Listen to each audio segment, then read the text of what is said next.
Here's fact check number 3. Israel-Hamas war is a bit of a misdirect. The attack on October 7th was organized and executed by a coalition of liberation groups, which did include Hamas. But among others, it also included the PFLP and the DFLP, which are secular Marxist-Leninist organizations. And more recently, the Israel-Hamas war has extended from Gaza to the West Bank, which is governed by Fatah, the also secular rival to Hamas. So if the perpetrators were more than just Hamas, and the areas targeted are governed by more than just Hamas, why is the Western media so fixated on Hamas? Of all the resistance movements, why is the only one we're hearing about the Islamic resistance movement? The short answer is that people in the West are conditioned to fear violence from Muslims, so when imperial interests need to exploit the Middle East, they can pass it off as defensive rather than blatantly evil. Bigotries have functions, and that's the function of Islamophobia. The OG citation for how racist Western representations of Arabs serve empire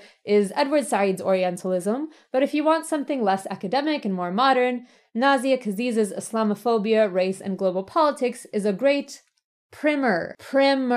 Thanks, I guess. TLDR, we're constantly bombarded by depictions of dangerous Muslim terrorists in film, TV, political rhetoric, hell, even racist Halloween costumes. And while a lot of Americans are aware of this enough to know that they should, be nice to their Muslim neighbors, many still retain a latent Islamophobia that lets them believe that things like the war on terror are anything but the mass murder of Arabs for the sake of Western oil interests.